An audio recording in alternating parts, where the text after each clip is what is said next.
ഇത് കണ്ടോ? ഇതെവിടെ കിട്ടി? ഇതാ നാഗവല്ലിയുടെ ചിലങ്ക. അതായത് 150-ൽ പരം വർഷങ്ങൾ പഴക്കമുള്ള ചിലങ്ക. എന്നാ തെറ്റി. ഇതാ ചിലങ്കയല്ല. ഇതിന് 5 വർഷത്തെ പഴക്കം പോലുമില്ല. എന്ന് വെച്ചാൽ നാഗവല്ലിയുടെ വിലപിടിപ്പുള്ള ഒറിജിനൽ ചിലങ്ക തെക്കിനിയിൽ നിന്ന് പോയി എന്നർത്ഥം. എവിടെ പോവാൻ? ഇത് തന്നെ ആണെന്ന് തോന്നാം, പക്ഷെ ഒറിജിനൽ അല്ല. ചുമ്മാ ഇരി സണ്ണി.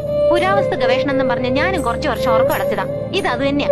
ഗംഗയ്ക്കൊരു ചുക്കും അറിയില്ല. ഇത് നാഗവല്ലിയുടെ ചിലങ്കയല്ല. അതെ അതെ അതെ. അല്ലെങ്കിലോ? ആണെങ്കിലോ? അല്ലാന്ന്. അതെന്ന് എന്നാര് പറഞ്ഞു? ഞാൻ പറയുന്നു. ഞാൻ ഇതൊക്കെ കുറെ പഠിച്ചിട്ട് തന്നെ. അങ്ങേപ്പുറത്ത് പോയി പഠിച്ചിട്ടാ ഞാൻ പറയുന്നത് ഇത് നാഗവല്ലിയുടെ ചിലങ്കയല്ല.